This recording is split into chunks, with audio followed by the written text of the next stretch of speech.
Welcome to the RotoWire Fantasy Football Podcast, sponsored by Circa Resort and Casino. I'm Jim Coventry, and I am joined by Anthony Cervino. Today's show will include Anthony and myself taking a look at the 2025 rookie class, but specifically how the ADP has changed for those players after the NFL draft. Players included Omarion Hampton, TreyVeon Henderson, RJ Harvey, Colston Loveland, and more.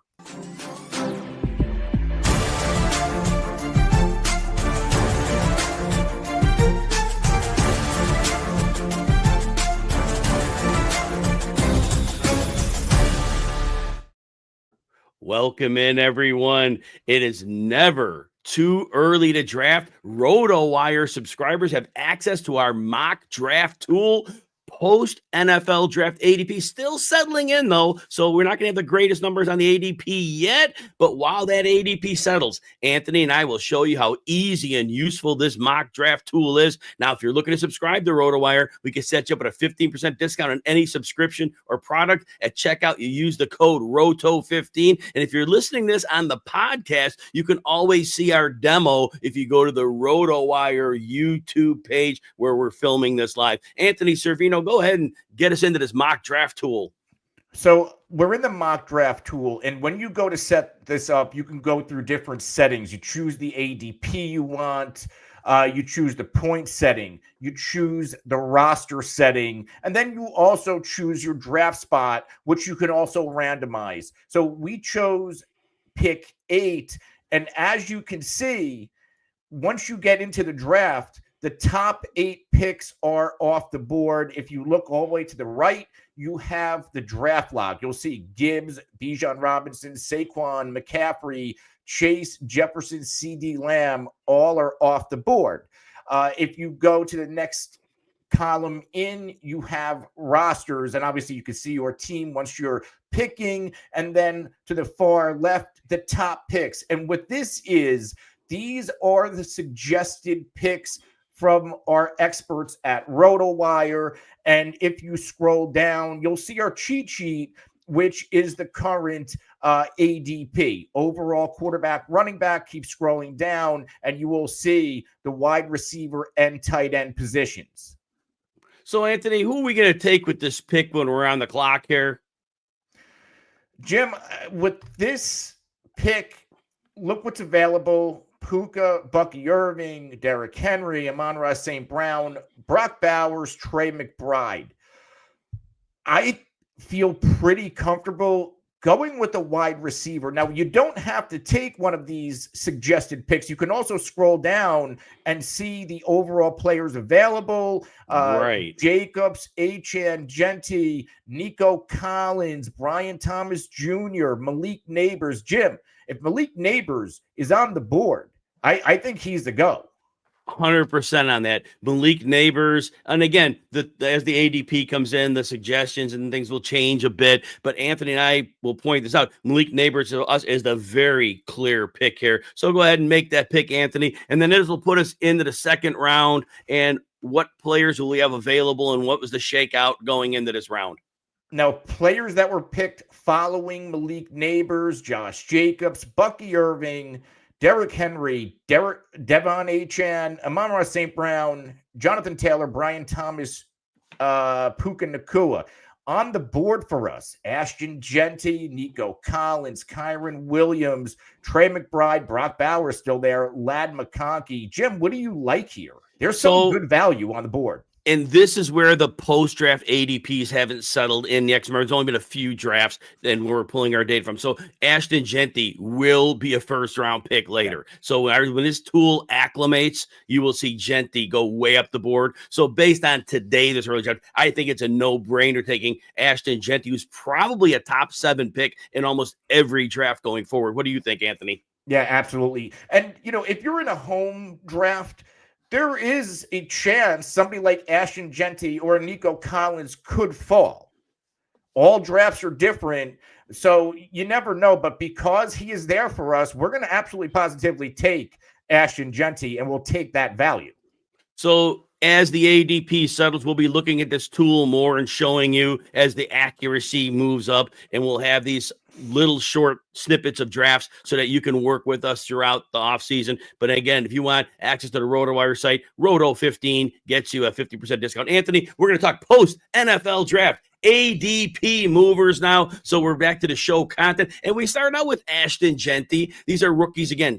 ADP is starting to move a little bit. Jeanty before the NFL draft was pretty much the running back 4 or 5. He is settled in as a running back 4 right now.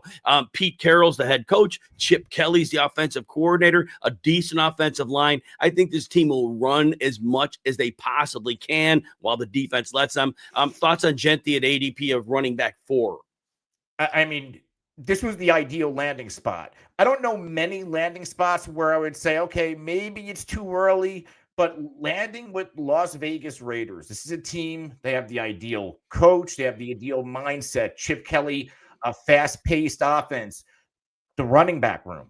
What else is there? We already know what Zamir White and what he isn't. Raheem Mostert at this point, he's probably just a change of pace back if he even makes the roster. Jeanty, he's going to get it all. And he's also an excellent receiver out of the backfield. Geno Smith under pressure. There could be a lot of pass catching opportunities for Ashton Jeanty. I absolutely love the ADP of Jeanty in the back of the first round. And I'm probably willing to take him if I'm doing a lot of drafts and like, you know what, middle of the first round, I want to grab a running back. I don't mind taking him at pick 8 overall. And despite the end of last season flashes, sincerely, I want no part of McCormick. So give me Ashton Jeanty all day long there. Like you said, no competition here. The next running back we'll talk about, Omarion Hampton. Now, Hampton, before the draft, was running back 16, moved up a little bit, running back 14. I have him as my running back 15 on the board, so I'm right about market consensus. Najee Harris, and we have to bring him into this because before the draft, Harris was running back 23. He's down to running back 30. So very clearly, it's Hampton 14, Harris 30, which is perfect for Harris. I do think, look, Harris was paid starter money for only a 1-year deal. Hampton has first-round draft capital, so a massive investment in him. I do think there's enough rushing work for both to see work, but I think even if week 1 and 2 sees more of a split, I have to think Omarion Hampton, based on the belief him being a first-round pick, I have to think he separates from Harris sooner than later. Anthony? Yeah, now the landing spot for Omarion Hampton is strong. Denver was the one that I think we all thought he was going to go to, but it's still strong with the Chargers. The only monkey wrench here is Najee Harris. The good thing, he's on a 1-year deal, but I still think Najee Harris is going to be involved in the offense, but in a Greg Roman system, they want to run the football. There should be plenty of running back opportunities, both as a receiver and a runner, for both of these running backs to thrive in fantasy football. But because of the draft capital to Omarion Hampton, I'm going to give him the edge over Najee Harris. Let's move to another backfield here. We're the New England Patriots. The Patriots used their second-round pick to draft TreyVeon Henderson. Now, before the NFL draft, Henderson was running back 20. He's now running back 17. Ramondre Stevenson was running back 39, obviously after the drafting of Henderson. I'm sorry, he was running back 31 before the draft. He's down to 39, running back 39 now. So obviously Henderson up, Stevenson pretty much way down. Here's the point, Anthony, though. Henderson didn't have to share a backfield in Ohio State, but Quinshon Judkins was there, and he did split work. Henderson's 205. Stevenson is in the early stages of a long-term contract that pays him starting money. He's 227 pounds. Now, he did fumble 7 times last year, didn't lose them all, but will we see Stevenson, at least at the beginning, be the grinder back with Henderson seeing change of pace and pass catching work, or is the investment in Henderson too great despite the money spent on Stevenson?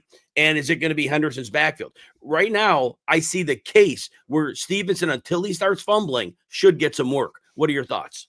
Yeah, that's exactly how I see it. They did pay Ramondre Stevenson. They invested in him. He's tied to the team. They also invested in Henderson, but in this Vrabel offense, in the Josh McDaniels offense, I do think This is going to be a situation. Both running backs are going to get opportunities. Now, Stevenson is a pretty good pass catcher, but last year, you got to remember, they brought in Antonio Gibson. They did want to ease the load of Ramondre Stevenson, but Gibson has his own issues, didn't work. Henderson's not that guy. Henderson's a massive upgrade in that backfield.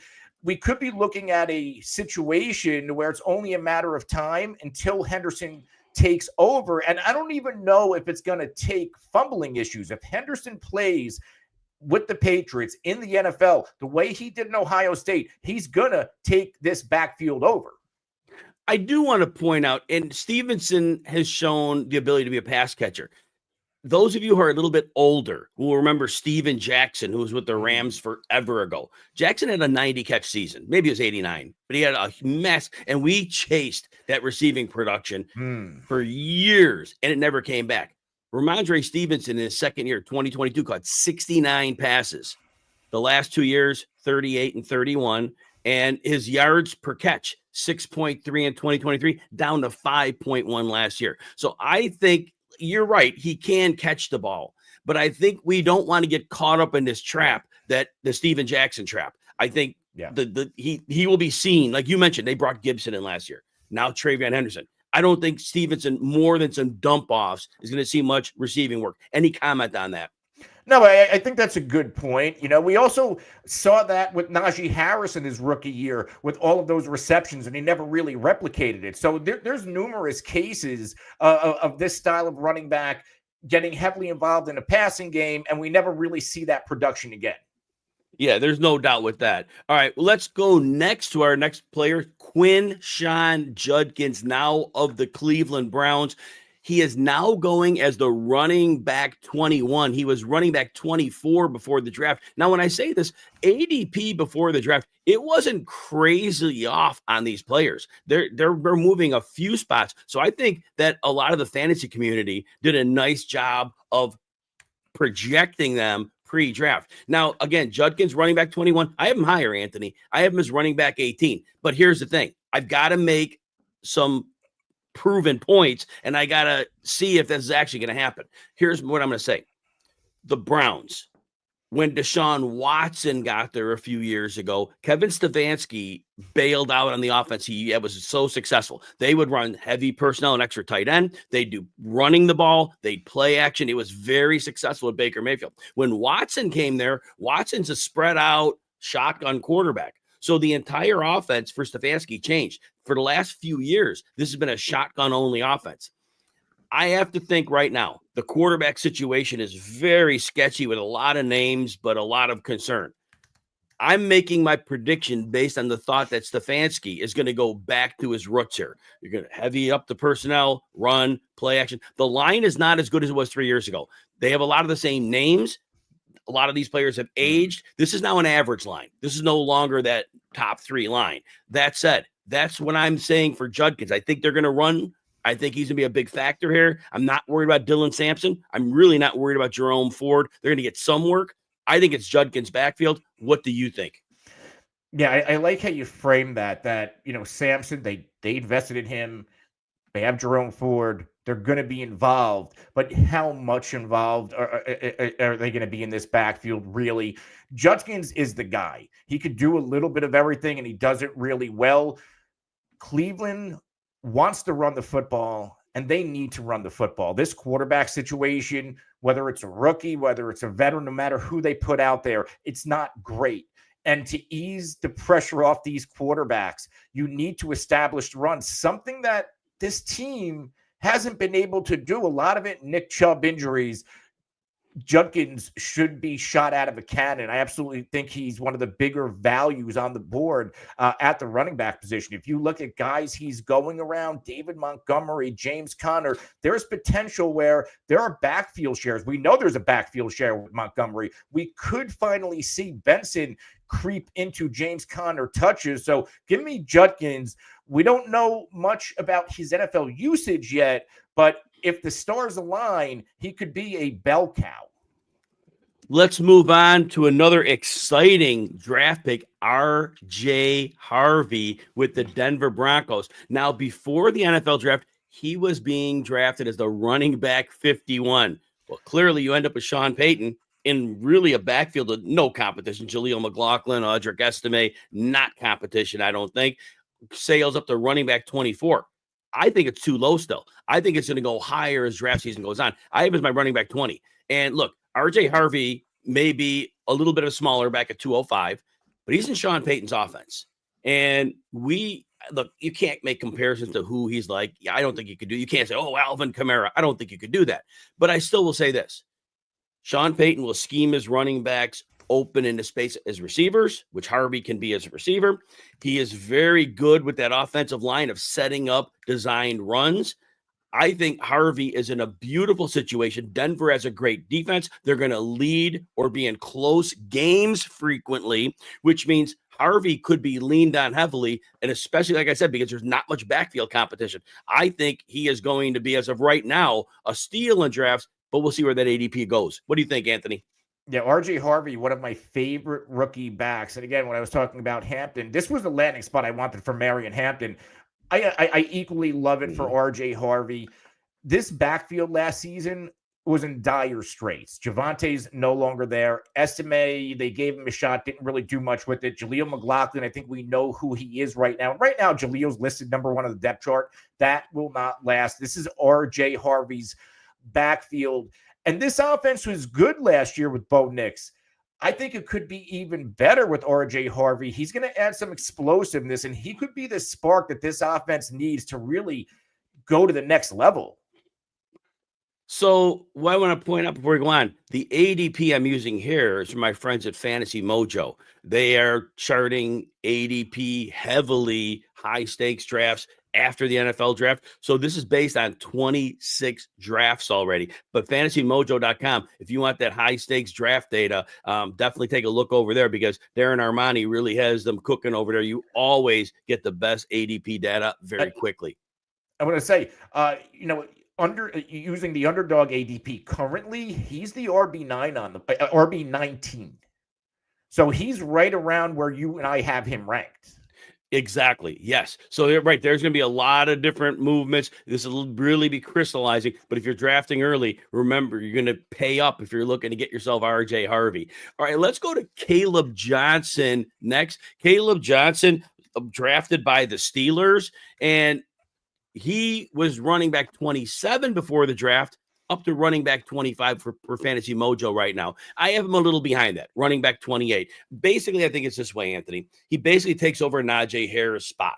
Najee Harris was going to have to get paid, so they let him walk. You bring in Kaleb Johnson. They're different backs, but they're really going to have the same role. I really believe that he's going to be the early down back. I believe that Jaylen Warren keeps the same role he had. Najee Harris, for what it's worth, had his ups and downs. I still think that early on, Warren could get a little more work than he had in the past until they really know what Kaleb Johnson is. So that's why I'm a little cooler than market on Kaleb Johnson, but I have no issue if people want to make the move for him. Remember, Arthur Smith's offense, they're going to run the ball. They're going to put extra bodies in blocking, whether that's extra tight ends, 2 or 3 of them, or an extra fullback. Their offensive line, they invested last year. Some of those players are developing. This could be a really good situation. Thoughts on Kaleb Johnson? Yeah, good situation. Obviously, Najee's gone, but Jaylen Warren is still there. And you have to remember, Warren is a pretty good back, excellent receiver out of the backfield. He did handle workhorse roles at college. Obviously, a little bit of a different level here. Now, Johnson, built like an early down back at 6'1", 224. RB25 off the board is where I have him going right now. I'm fine with that. Now, is he an upgrade over Najee Harris? Because a lot of people were consistently disappointed over Najee. And I think the disappointment over Najee Harris is because of how well he played in his rookie year. But I don't know if he played well or it's just a result of having so many touches. If we get Najee Harris type production from Kaleb Johnson, drafting him as the RB25, I don't think that's going to be looked upon as a bad season. I think that's right on par. I absolutely agree with you on that. The ADP is close. Some drafts will fall a little bit. Some drafts he could get steamed up. So in the draft, you always got to be pliable. You've got to see where the values fall. And as we get closer to July and August, we'll certainly have a little more crystallized idea. But as right now, just outside the top 24, reasonable value right there. All right, football fans, imagine this. Your entire league, 12 of your rowdiest draft day buddies, all flying out to Las Vegas for the most insane draft experience of your life. Yeah, it's real. Circa Resort and Casino. They're giving you the chance to win what we call the ultimate fantasy football experience giveaway. That's right. You and your full 12-person league flown out to Vegas, 2-night stay at the Circa. But it doesn't stop there. I speak from experience about how incredible this is. You'll be living it up. You'll draft poolside at a private cabana at the Stadium Swim. Yep, that one with the massive screens and the DJ vibes. We're talking limo transportation to and from the airport, a welcome party at the insane Legacy Club, best place ever, and even your own booth at the world's largest sportsbook. This isn't just a draft. It's a Vegas-level memory factory. You must be 21 or older to enter. Head to circalasvegas.com right now for more info, because if you're going to draft like a champion, only at Circa. Anthony, let's continue on. We're going to talk DeAndre Swift right now. Running back 33 before the NFL draft. The Bears, Kyle Monangai in the 6th round. I never count on the 6th rounder. Maybe they hit, maybe they're the bigger back. I'm not counting on that. Quinshon Judkins, look, you've heard me say career special teamer. I know he'll get time in the field till the Bears have a real backfield. But DeAndre Swift went from running back 33 up to running back 28. As of today, that's not high enough. But here's the thing, Anthony. There are a lot of people hoping the Bears sign Nick Chubb. And that's a possibility. The Chicago media, though, is saying they think J.K. Dobbins is coming here. But as of today, it's Swift's backfield. Bears upgraded that offensive line. They have excellent receiving weapons. Defenses will focus on that. There will be room and opportunity for Swift. Given the situation today, though, I have Swift well ahead of that running back 28 at running back 24, and I would definitely draft him as a running back 2, but be careful because they could be in the market to sign someone. Anthony? Yeah, I'm very much in on DeAndre Swift. You go to my Twitter, you'll see I did a thread on DeAndre Swift, and this is all about opportunity, not a lot of competition in his backfield. And last year, even though it was a bad offense, we didn't get a very efficient version of DeAndre Swift. He was still a usable fantasy asset. Mostly every week, touches per game, 17.4. That puts him at 84th percentile amongst qualifying running backs. And where he really excelled is in the passing game, 10 yards after the catch, which is 85th percentile. And that's where he's really going to do his damage, I think, continuously this season. Yes, there's a lot of mouths to feed, but this is still Kaleb Williams. I still think he's a growing quarterback, and there could be more check down opportunities, even though this is a crowded wide receiver and pass catch room overall. DeAndre Swift, as long as they don't sign anybody else, he's going to be one of the bigger values and one of the biggest offseason winners. I will circle back. There's a lot of smoke in the Chicago media. We'll see if nothing happens, as long as it doesn't happen. But those are 2 big free agents sitting out there. And just real quick on Nick Chubb, apparently he's back to squatting 500 pounds. I saw it. What a beast.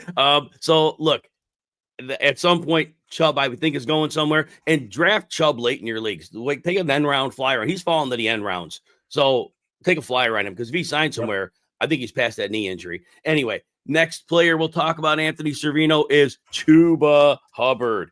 So Chuba Hubbard, before the NFL draft, was a running back 17. He's gone down to running back 20. I got him lower. So first of all, Rico Dowdle got brought in the offseason. Okay. Now, if you think about Rico Dowdle's season last year, it was very similar to Chuba Hubbard's. And Dowdle wasn't playing behind a great line. Hubbard played behind a very good line. Dowdle was hot down the stretch. Now, I think, but the team paid Hubbard. They paid him a long-term deal. But again, they bring in Dowdle, and they then 4th round. Again, not a great investment, but you bring in Trevor Etienne. It just makes me worried. If you're going to bring in Dowdle and you're going to draft Etienne with a somewhat solid 4th round pick, what are you telling me about your backfield? Are you telling me that you need to have other people involved? And that might be my concern. So I'm a little bit nervous. That said, I won't draft him at running back 20. He's going to have to fall outside the top 24, because I still think at the end of the day, Hubbard's an ordinary back who, like Rashad White a couple of years ago, a few years back, Alexander Madison, when they get volume, they were okay. I think Hubbard's kind of a I need volume guy. What are your thoughts? Yeah, I agree. And I love that you hit on the guys that they brought in. They draft ETN. They bring in Rico Dowdle. I don't think, when you look at last season, it was never supposed to be the Chuba Hubbard show. They thought Jonathan Brooks at some point was going to return and make an impact. This should have probably been a two-headed monster backfield. It just didn't work out that way. Even Miles Sanders, obviously injured, didn't really work out either. They're going to use these other running backs. So when we're looking at Chuba Hubbard's production last season, it's probably because of volume. And he was right around 4.8 yards per carry, which is good. But they also paid Chuba Hubbard. They want to get some longevity out of him. He'll still be the primary running back here. But are we still going to see those games with 20-plus touches? I think they're going to be more few and far between. Absolutely. Before we move to our next player, Jamie brought up in the chat that do you hear the rumor about Kenneth Walker might go to the Bears? It'd be interesting. I would be surprised if the Bears gave up anything significant, but it would be fun to see that. I think they might be best off just taking a shot on Dobbins or Chubb, but that's me. But it would be fun if Kenneth Walker, because remember, he does have that explosive ability. To me, he's nicked up a little too much for my liking, but it would be good. Anthony, go ahead before I move on. Is there a world, and I know we don't see this often in the NFL, it's more NBA, MLB, but is there a world where we see a Walker, DJ Moore type of swap? I know there's monies involved here, but they're crowded at receiver and pass catcher in Chicago. I would think Ben Johnson would be a hard pass on that. Right now, if you're a wide receiver, no, it's a good question. If your wide receiver was Romo Dunze and then Luthor Burden, who's a complete unknown, and Olamide Zaccheaus and Colston Loveland, I don't think you can go in with that. The only established thing you have is DJ Moore. And I know Ben Johnson hasn't played with him, but the Bears just paid him significantly. They've given him 138 target average over the last 2 years. I love the comment. It would be a fun trade to see, but man, I'm too invested in DJ Moore. I'll shut my mouth. I just feel like, when you see these rumors, people are going to automatically say, well, they drafted these guys and DJ Moore's the odd man out. He never really lived up to that contract. So I just kind of want to throw it out there to get some comments and get ahead of it. Just remember, DJ Moore had 1,340 yards 2 years ago. And last year was a completely dysfunctional offense. So that's all I'll say. I don't think anything that happened last year was DJ Moore's fault. Well, he was getting 100 bubble screens thrown him with defenses that were already packed in. That's just my take on it. Hey, we are going to talk more ADP post-draft after we take a short break. All right, Anthony, let's go next to Cam Skattabo with the New York Giants. Now, before the NFL draft, he was the running back 36. FantasyMojo.com has him as the running back 33 now, so up 3 spots, while Tyrone Tracy was the running back 24 before the draft. He goes down to 29. As of right now, and you'll see, like I said, Anthony will point out different drafts. Some will have Tracy ahead of Skattabo, which Fantasy Mojo does right now, high-stakes drafts. If it's me, I got Skattabo way ahead of Tracy. Tracy, I'll point this out. Tracy was given a heavy workload before the bye. After the bye, 4 of his last 7 games, 9 or 10 carries. They saw he's not a lead back. His yards per carry went down sharply after it was in the mid 3s after the bye. So they realized there's a change of pace back. Good receiver, converted wide receiver. Skattabo, say what you will. Powerful, hard-nosed runner.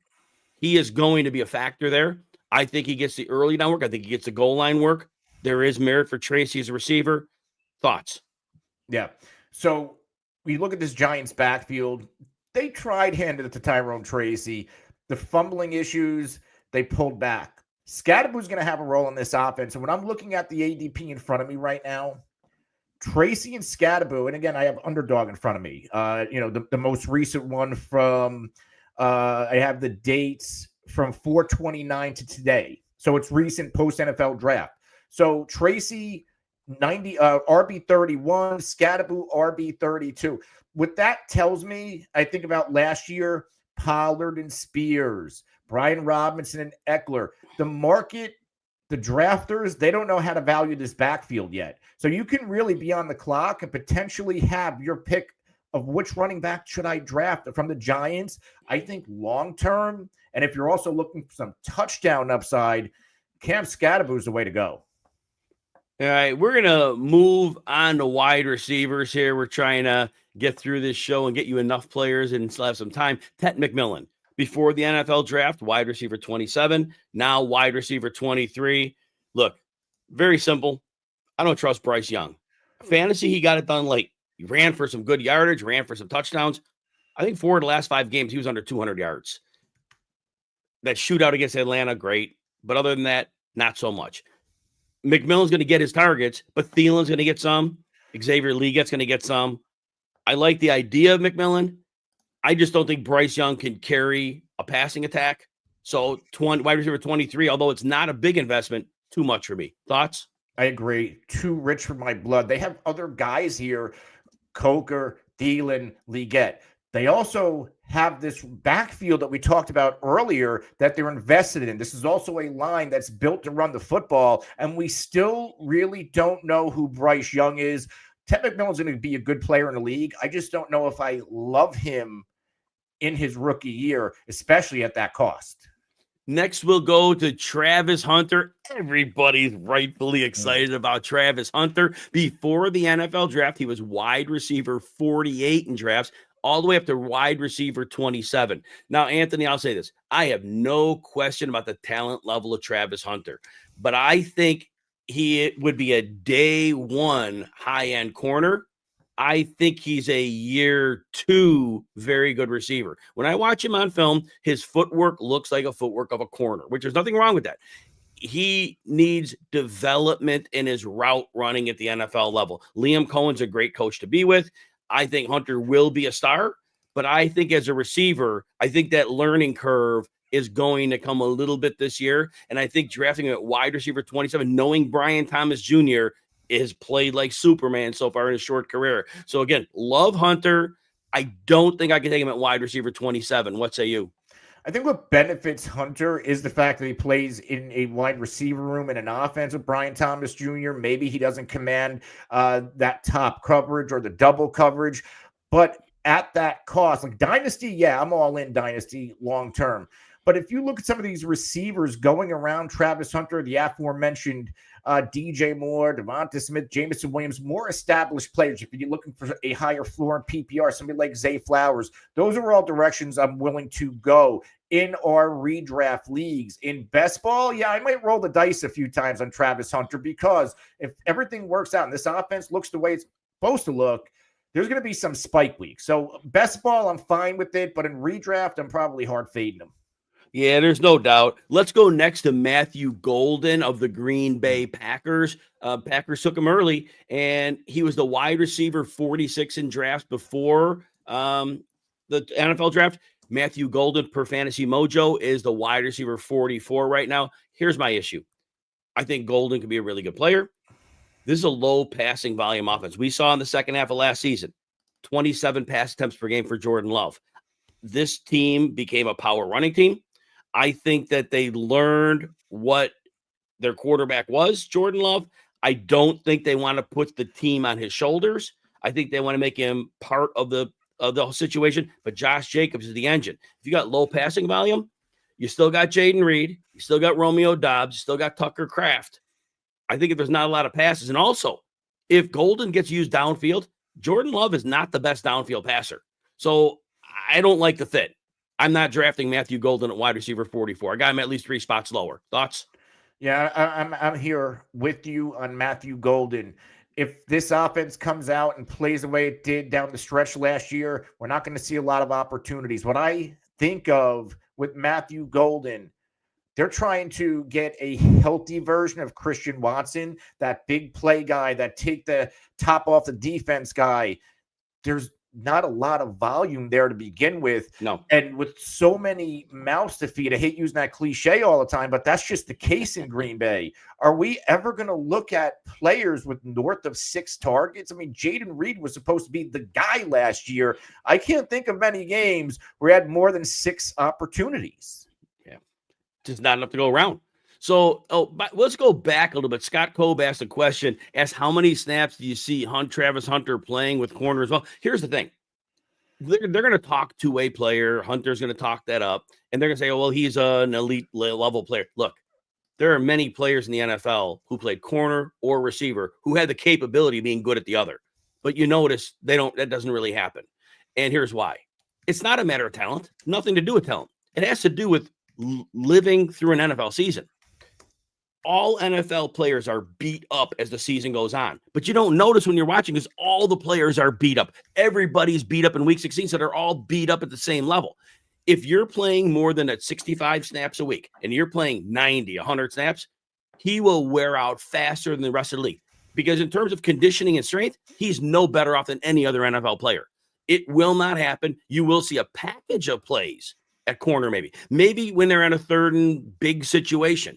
Maybe there's a time you bring him in to shadow somebody. That can happen.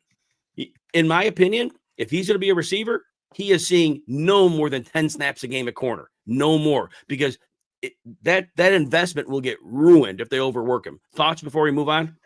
Yeah. So the big thing I look at, 12 games, regular season in college football. We're looking at 17 in the NFL. What if they're a wild card team? Might not happen, but it could.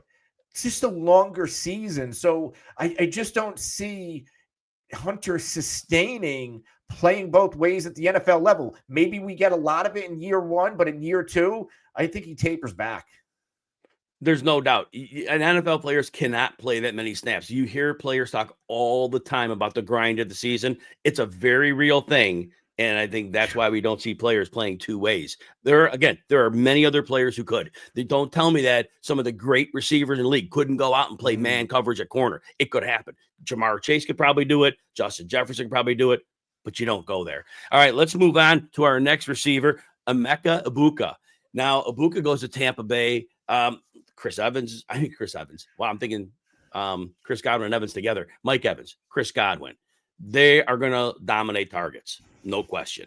And Jalen McMillan was a third-round pick last year. That was no throwaway pick, and he was very good down the stretch. Maybe Egbuka wants Evans, who's aging. Godwin's on a long-term deal, but he's pushing 30. Maybe Egbuka steps in the near future and takes over. He could and should probably jump McMillan because of draft capital. He's wide receiver 49 right now. There's no way I could do that with Evans and Godwin unless I am expecting one of them to miss significant time, and I'm not going to do that. So I am out completely on him. Thoughts on Egbuka?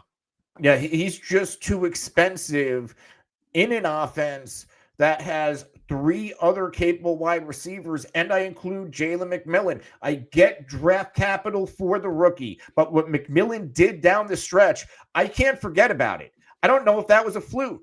So I think there's just so much competition with targets. Now, obviously, we know the veterans, they're going to get theirs as long as they're healthy, which tells me we might see a world where McMillan and Egbuka are cannibalizing each other. Let's not forget, both running backs capable of catching the football. So is Cade Otton. There's no doubt. So we are both out on him. Let's go next to Luthor Burden, now of the Chicago Bears. Luthor Burden's ADP hardly moved. Before the draft, wide receiver 47, fantasymojo.com. That is a wide receiver 48 after so one move. Look, here's the thing. I don't know what Burden's going to be. He was heavily schemed up in college. So they talk about his yards after the catch ability, but he was always schemed in open space. So maybe he's that yards after the catch guy, but maybe it was a product of college. And that's enough for me to say, I'm nervous about it. And then you step into the Chicago system. And I don't know what Ben Johnson's exactly going to do, but if we think about his time in Detroit, Amon-Ra St. Brown, Sam Laporta, and then Jamison Williams got mixed in last year. Well, the Bears already have DJ Moore, Rome Odunze, and Colston Loveland. Tim Patrick was their number 3. Had a couple games, barely saw. If we're taking Ben Johnson's past and we're irresponsibly, really, moving into the future, because he could do anything here, I don't see how a third receiver is a big part of the offense. Maybe I'm wrong, but they really have 3 potential huge weapons. And Loveland, again, we're thinking he's going to be out there regularly. I think he'll be their third receiver for sure. I'm out on Burden at 48. Yeah, I can't pull the trigger there. the cliche, a lot of mouths to feed. That's really real for the Chicago Bears. And again, I'm buying into the offense. I'm buying into the second-year leap of Kaleb Williams. But let's be real here. I do believe they want to run the football, and they're going to run the football with DeAndre Swift. So again, how many pass catching opportunities is there going to go around between all these heads? And by the way, Loveland, he has draft capital in his favor, and he also is more of the mismatched nightmare for enemy defenses. I think we're going to see more play scheme for Loveland than Burden. Yeah, there's no doubt. Let's move next to Tre Harris. Now, he moves to Justin Herbert in the Los Angeles Chargers. Before the NFL draft, Tre Harris was the wide receiver 66, went up a full 10 wide receiver spots to wide receiver 56. Here's the thing. I think the best thing for Tre Harris is that he has Justin Herbert as his quarterback. Separation is not Tre Harris's deal. He's not a great separator. But the good news is Justin Herbert's the quarterback that could fit the ball to a guy that can go up and win these 50-50 shots. So that's going to help him.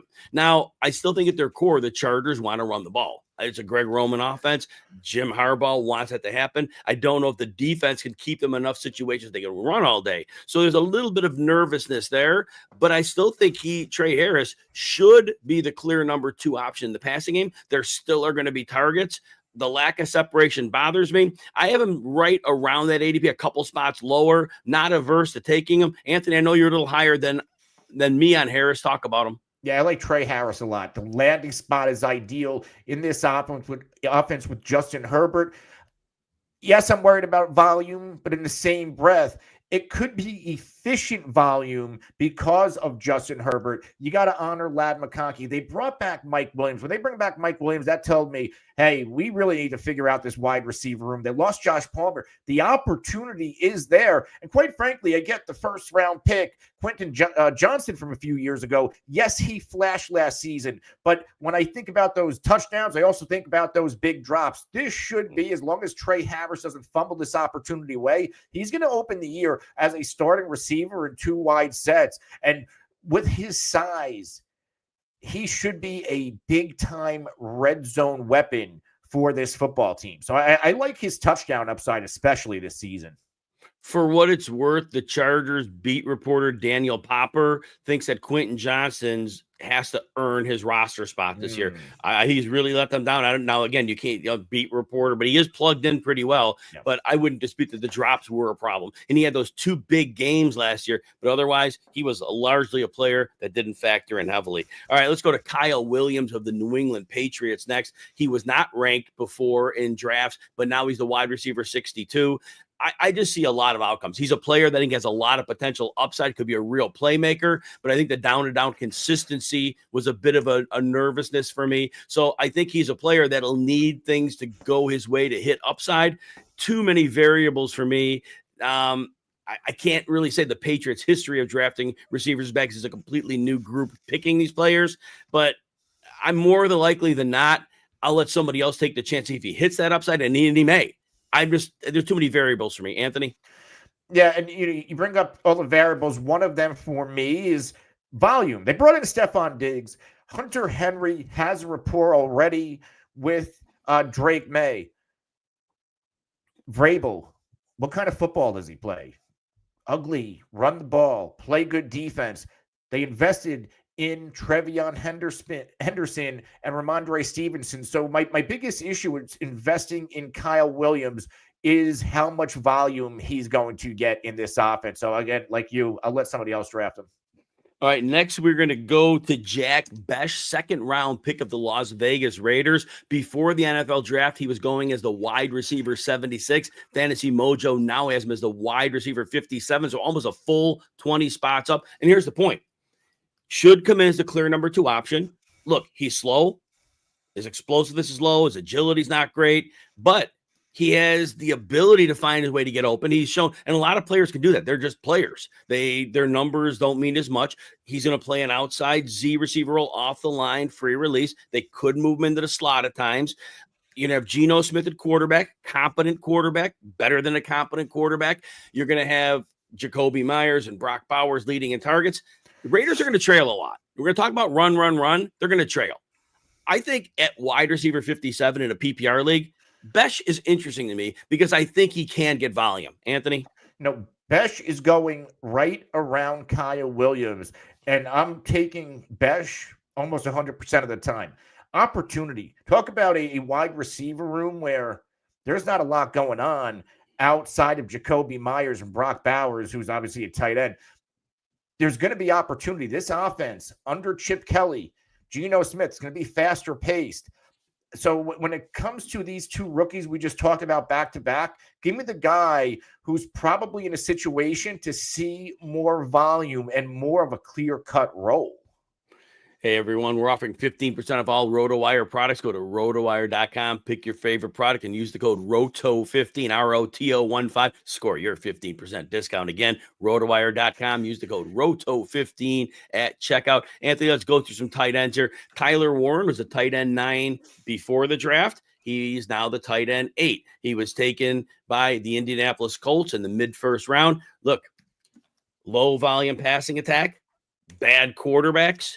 You got Josh Downs and Michael Pittman. Say what you will, they're going to command some targets. Alec Pierce going to get some targets downfield. Warren's an excellent opportunity player. I don't think there's enough work for him. Thoughts? No, not especially at the tight end 11. And I get the past few years, rookie tight ends have been outstanding.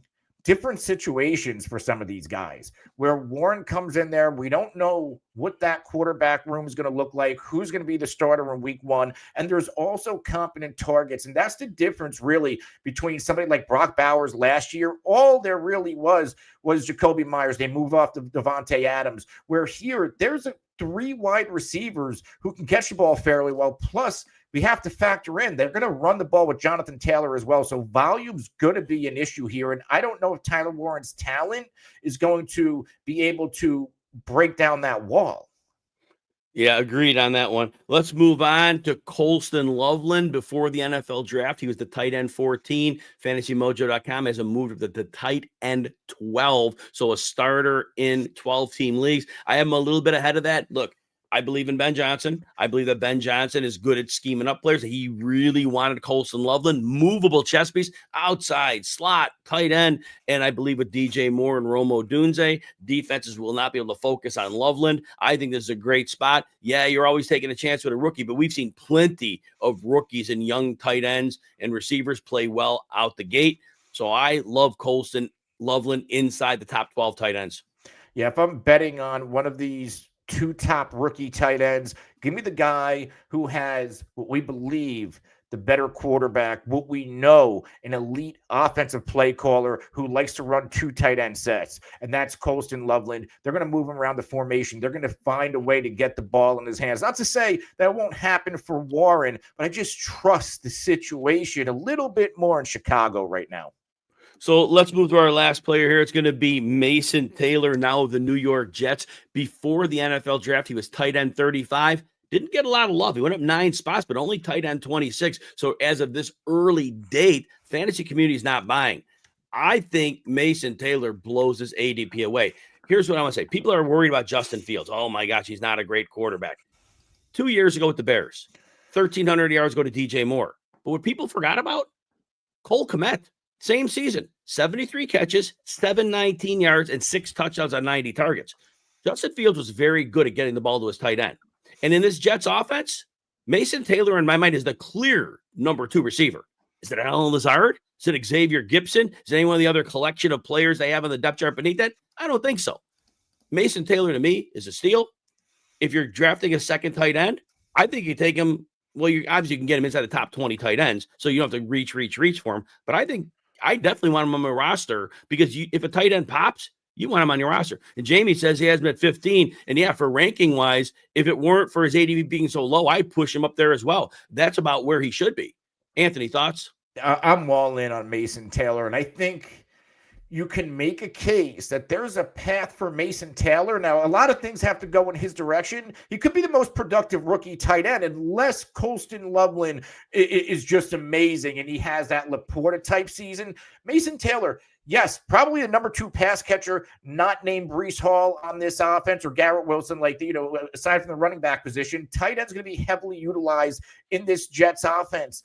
And as far as talent wise, I think he's better than people give him credit for. He's going around tight ends that have a lot more mouths to feed in their offense. Guys like Cade Otton, who played well last year. Give me Mason Taylor light years ahead over somebody like Cade Otton, because there's 4 capable wide receivers, a couple of good running backs in Tampa Bay competing for opportunities, where with the Jets, it's really Breece Hall, Garrett Wilson, Mason Taylor, unless Allen Lazard just has this miraculous career turnaround. And I do want to say one, and this is not contradicting, this is adding to your point. You mentioned Cade Otton. When people talk about Otton, go back to his stats from last year. Take the games out when Evans and Godwin were out, because there were plenty of targets for everybody else. Cade Otton put up a good chunk of his season totals when Evans and Godwin were out. When Evans was back, all of a sudden those numbers went right back down for Otton. Make sure you don't look at Otton's season-long numbers and make a wrong assumption there. Hey, be a part of the RotoWire community on our new and improved Discord server. You can share fantasy advice, find a prop bet the tail, interact with some of your favorite RotoWire experts. You join that conversation at rotowire.com/chat. We want to thank our sponsor, Circa Resort and Casino. Thanks to you for listening. Come back next week for another edition of the RotoWire Fantasy Football Podcast.